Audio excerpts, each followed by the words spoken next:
Halo Kak, kenalin nama aku Nur Rahmawati dari Fakultas Teknik Industri. Boleh kenalan nama Kak siapa? Nama aku Ajeng Widya Syarani dari Fakultas Ekonomi dan Bisnis. Nah, jadinya aku di sini mau minta waktu Kakak sedikit buat tanya-tanya tentang kualitas produk. Nah, menurut Kakak kualitas produk itu apa sih? Bagi aku, kualitas produk itu tingkat di mana produk harus sesuai dengan spesifikasi dan standar yang ditetapkan. Jadi maksudnya kalau misalnya kita punya nih definisi karakteristik A, B, dan C untuk syarat. Nah, terus habis itu produk kita sesuai dengan syarat yang ditentukan kita sendiri, itu termasuk produk yang berkualitas. Oke, makasih ya Kak Ajeng. Halo Kak, perkenalkan nama saya Giovanni Esra dari Fakultas Teknik. Kalau boleh tahu, nama Kakak siapa ya? Perkenalkan, saya Yolanda dari Fakultas Hukum. Oke, di sini saya ada pertanyaan buat Kakak, boleh dijawab? Boleh? Di sini saya ada pertanyaan, apakah produk paling berkualitas selalu yang paling laku? Dalam jangka pendek mungkin tidak, tapi dalam jangka panjang produk berkualitas cenderung akan menang karena produk berkualitas membangun reputasi merek dan yang paling penting loyalitas pelanggan. Pelanggan yang puas akan kembali membeli dan merekomendasikannya. Oke, terima kasih Kak jawabannya. Halo Bang, perkenalkan nama saya Stephen Adi Kurniawan Manurung dari Fakultas Teknik. Sebelumnya nama Abang siapa ya? Nama saya Raja, saya dari Fakultas Visipol. Oke, baiklah. Sebelumnya saya ingin bertanya. Pertanyaannya adalah, mana yang lebih penting bagi produsen, kualitas tinggi atau produk yang laku dijual menurut Abang? Kalau menurut saya, yang sepengetahuan saya ya, produk yang laku dijual itu dari sebuah perusahaan harus menghasilkan produk yang menghasilkan profit untuk agar perusahaan itu bisa bertahan. Jadi idealnya produk yang laku itu juga harus berkualitas tinggi.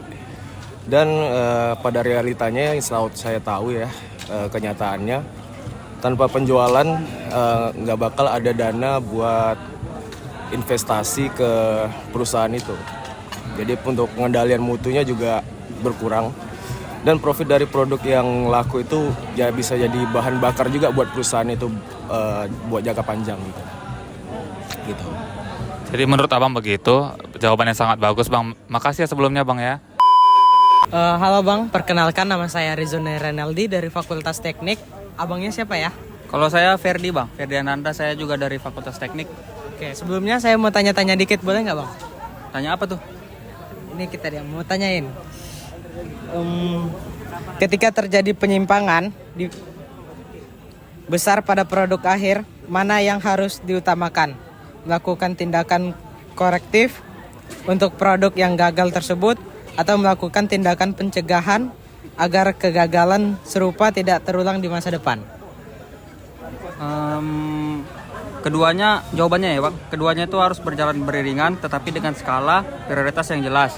Tindakan korektif memperbaiki gejala adalah keharusan negara untuk menahan dampak. Namun, tanpa tindakan pencegahan, menghilangkan akar penyebab, kita hanya menjadi pemadam kebakaran yang sibuk. Prioritasnya adalah, yang pertama itu ada kendalikan dampak korektif. Lalu ada cari akar penyebab, analisis. Lalu yang ketiga itu ada implementasi tindakan agar tidak terulang, preventif. Tahap 2 dan 3 itu tidak boleh dilewatkan Bang. Oke Bang, terima kasih sebelumnya. Ya Bang, sama-sama. Halo Bang, Ya, halo. boleh mau nanya-nanya dulu nggak? Oh, boleh. Perkenalkan dulu. Perkenalkan, nama saya Lucy Anjani dari Fakultas Teknik. Teknik, Abang? oke. Saya dari FKIP, nama saya Daniel. Ini mau nanya seputar apa ya? Tentang quality Bang. Oh, tentang kualitas. Iya. Menurut Abang, apa arti kualitas produk? Kualitas produk ini kita kalau misalnya bicara luas ya sangat luas ya, karena di setiap lini kehidupan kita pasti kita butuh kualitas. Dari kita jadi konsumen, kita membutuhkan barang dengan kualitas yang tinggi. Jadi kalau misalnya Lucy juga sebagai konsumen pastinya nggak mau dong kualitasnya buruk, dan juga kita kalau misalnya sebagai produksi gitu, orang yang membuat, kita nggak mau juga konsumen kita tuh merasa kecewa dengan kualitas yang tidak sesuai dengan standar kan gitu. Selanjutnya, apakah produk paling berkualitas selalu yang paling laku? Mungkin kalau misalnya saya sebagai customer, pasti saya menginginkan kualitas dengan grade yang terbaik. Tapi kalau ada juga customer yang nggak menginginkan barang yang nggak baik, tapi dengan konsekuensi mungkin harganya lebih murah, harganya lebih terjangkau, dan mungkin juga dia sistemnya mau diperluas lagi, misalnya barangnya ini kurang bagus, tapi dia mau membuat lagi barang ini yang lebih bagus lagi dengan upgrade gitu kualitas barang ini. Bisa jadi juga kayak gitu.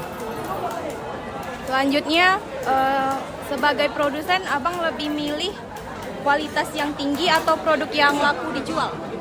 Kalau bicara ini sebagai produsen, Ya, sebagai produsen. ya kalau sebagai produsen saya nggak mau customer saya pastinya lari, dan pastinya saya menginginkan barang yang paling terbaik untuk customer. Karena kalau misalnya bicara kualitas, kita nggak bisa main-main. Apalagi persaingan sekarang ini mulai ketat. Jadi kalau saya sebagai produsen, saya nggak akan mengecewakan customer saya akan memberikan kualitas terbaik. Kalau bisa yang grade A, sehingga customer saya itu nggak lari ke kompetitor.